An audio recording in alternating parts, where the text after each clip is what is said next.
Многие уже запаслись попкорном в ожидании грядущих перестановок в республиканском правительстве. До ставок дело еще не дошло, но в телеграм-каналах бурно обсуждают процесс формирования нового состава, который явно затянулся. Первым, кто получил свой портфель, стал Сергек Хиртек, которого Владислав Ховалык назначил руководителем администрации главы Республики Тыва и аппарата правительства. Многие помнят Сергека Хиртека. Он долгое время работал заместителем Владислава Ховалык, когда тот был мэром Кызыла. Хиртек отвечал за правовые вопросы и профилактику правонарушений. Если говорить коротко, то у чиновника внушительный послужной список. Начинал плотником, поднялся до руководителя администрации главы Тувы. Выражаю благодарность руководителю Республики Владиславу Тавриштаевичу за оказанное доверие.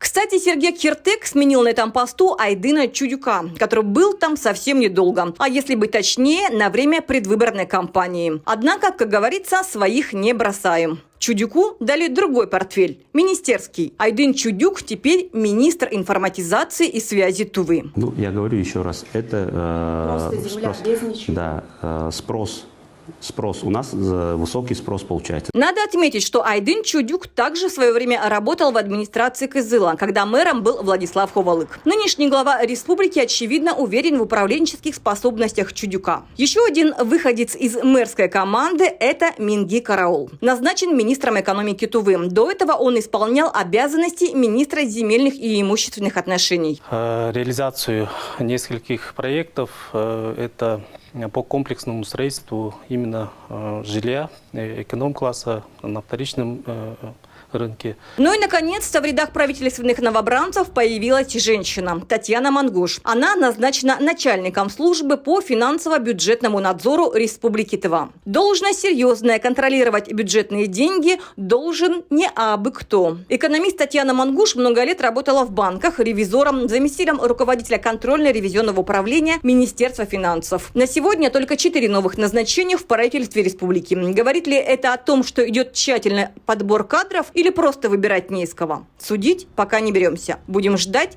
новостей из Белого дома. Альмира Синди, Саидаш Салчак, 108 канал.